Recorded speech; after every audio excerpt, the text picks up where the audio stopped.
8 जून के दिन मुख्यमंत्री द्वारा पीडब्ल्यूडी के रेस्ट हाउस में पंचकुला को मिली कई सौगातें। मुख्यमंत्री ने विकास कार्यों के कई प्रोजेक्ट बताए जो कि 2031 तक करेंगे उन्हें पूरा। पूरे उसी के संदर्भ में आज मुख्यमंत्री ने 5 परियोजनाओं का किया शुभारंभ। इसी कड़ी में आज पीडब्ल्यूडी रेस्ट हाउस में विधानसभा स्पीकर ज्ञानचंद गुप्ता ने कुल 5 परियोजनाओं का किया शिलान्यास।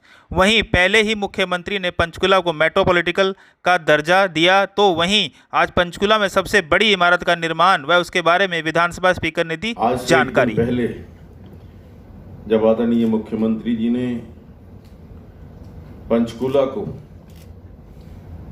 मेट्रोपॉलिटन सिटी का दर्जा दिया था, मैं समझता हूं कि पंचकुला मेट्रोपॉलिटन डेवलपमेंट अथॉरिटी, जिसका गठन आदरणीय मुख्यमंत्री जी ने परसों यहाँ इसी सभागार के अंदर किया, और पंचकुला के विकास की दृष्टि से बहुत सारी नई परियोजनाएं, चाहे वो फिल्म सिटी के रूप में, एजू सिटी के रूप में, मेडी सिटी के रूप में, या पंचकुला की हमारा जो मोरनी का क्षेत्र है, वहाँ जो पर्यटन का विभाग है, हमारे जो पर्यटन विभाग को और गति देने के लिए मोरनी के अंदर पैराग्लाइडिंग, ट्रैकिंग और टिक्कर ताल या अन्य जो सड़कें हैं उनको चौड़ा करने का काम, यहाँ पर एक मेडिसिटी की चेन यहाँ पर आए, उसके लिए नए हॉस्पिटल्स की घोषणा, और इसके अलावा पंचकुला को और आगे बढ़ाने के लिए बहुत सारे विकास कार्यक्रमों की घोषणाएं की। और आज उसी कड़ी के अंदर मैं सबसे बड़ी उपलब्धि कहूंगा कि शायद वो प्रदेश की सबसे बड़ी अचीवमेंट होगी, जो यहां पर मदर चाइल्ड हॉस्पिटल बनने जा रहा है, maternal child hospital, 200 bedded hospital, जो हमारा पहले 300 बेड का था, अब वो ये हॉस्पिटल 500 बेड का हॉस्पिटल बन गया है। ये मैं समझता हूं कि हमारे पंचकुला के लिए एक बहुत बड़ी उपलब्धि है स्वास्थ्य की दृष्टि से, जहां सरकार इस कोविड काल के अंदर विशेष प्रयत्न कर रही है कि कोविड के अंदर जिस प्रकार से आज हमें लगता है कि आदरणीय नरेंद्र मोदी जी के प्रयासों से, आदरणीय मनोहर लाल जी के प्रयासों से, और विशेष तौर पर जनता के सहयोग से, जनता के प्रयासों से, जिस प्रकार से आज हमें ये लगने लगा है, मैं ये तो नहीं कहूँगा कि कोविड खत्म हो गया है, लेकिन कोविड कम जरूर हुआ है। कोविड के ऊपर थोड़ी लगाम लगी है।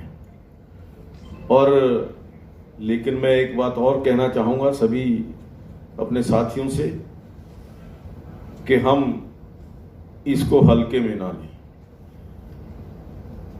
कोविड अभी खत्म नहीं हुआ है, कम जरूर हुआ है।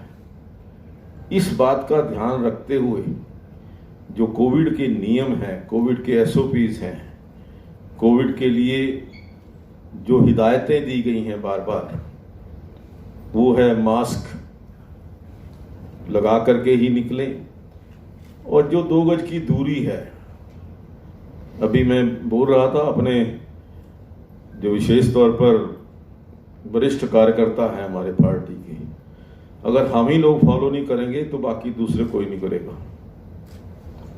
हमें इस बात का विशेष ध्यान रखना चाहिए कि कोई बात नहीं है, सीट एक बार थोड़ी पीछे बैठ जाएंगे, उससे पीछे बैठ जाएंगे, अपना स्थान को छोटा होने वाला नहीं है।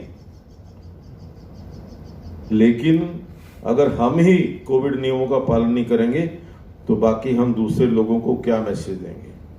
तो इसलिए मेरा आप सभी से विशेष तौर पर पार्टी के जो हमारे कार्यकर्ता हैं उनसे निवेदन है कि कोरोना कम हुआ है, ख़त्म नहीं हुआ।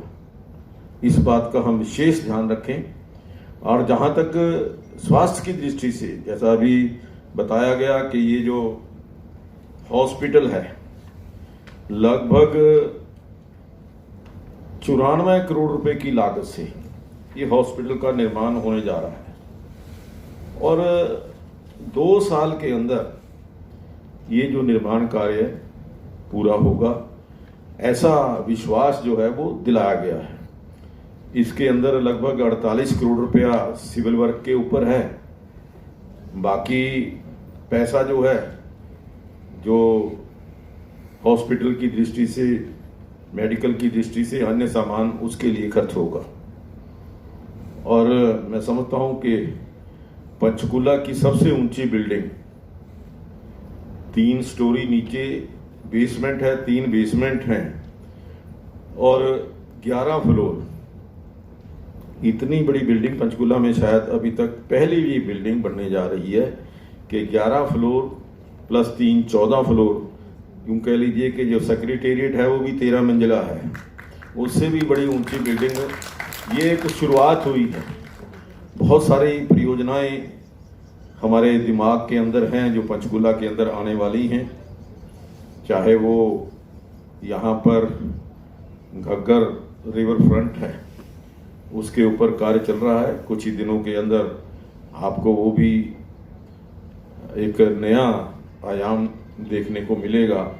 अभी कुछ दिन पहले 5 तारीख को घग्गर के अंदर के पास ही 100 एकड़ जो ऑक्सीवन है,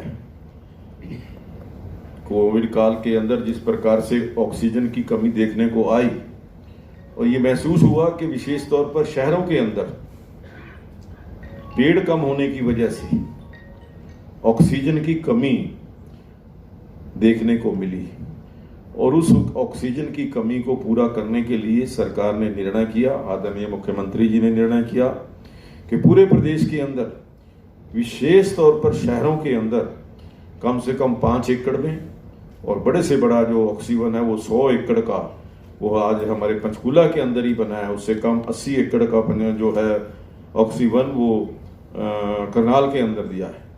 तो मैं समझता हूँ कि इस प्रकार की योजनाएं जो पंचकुला के अंदर आ रही हैं, और जब मेट्रोपॉलिटन सिटी बन गया है पंचकुला, गुरुग्राम और फरीदाबाद के बाद ये तीसरा ऐसा शहर है। मेट्रोपॉलिटन जब बनता है उससे विकास के अंदर नए पंख लग जाते हैं, क्योंकि जो बहुत सारी विदेशी कंपनियां हैं, बड़ी कंपनियां हैं, उनका एक ये डिसीजन रहता है कि जो हमारी कंपनी जाएगी वो मेट्रोपॉलिटन सिटी के अंदर जाएगी। आज तक चाहे वो गुरुग्राम के अंदर कंपनियां आई क्योंकि वो मेट्रोपॉलिटन सिटी है, फरीदाबाद के अंदर आई मेट्रोपॉलिटन सिटी है। हमारे यहाँ आज ये तीसरी मेट्रोपॉलिटन सिटी बनने से जो बड़ी कंपनियां हैं, आईटी कंपनियां, अभी तक आईटी पार्क हमारा हमें लगता था कि तो मैं आदरणीय मुख्यमंत्री जी आ चुके हैं, मैं आप सबका धन्यवाद करता हूं और पंचकुला के विकास की दृष्टि से हम सब मिलकर के कार्य करेंगे, आगे बढ़ेंगे। और जो अन्य 3 जो प्रकल्प जो हैं आज जिनका उद्घाटन होने वाला है, कल्याण भवन है, चाहे वो हमारा ये सड़क है जो मौली से लेकर के रायपुर रानी से लेकर के ये आगे बूरेवाला तक है, या यहाँ पर जो एक तीसरा जो भवन बन रहा है, उन सब का आज लोकार्पण भी होगा, उद्घाटन भी होगा। तो मैं इन्हीं शब्दों के साथ आप सबका बहुत बहुत धन्यवाद।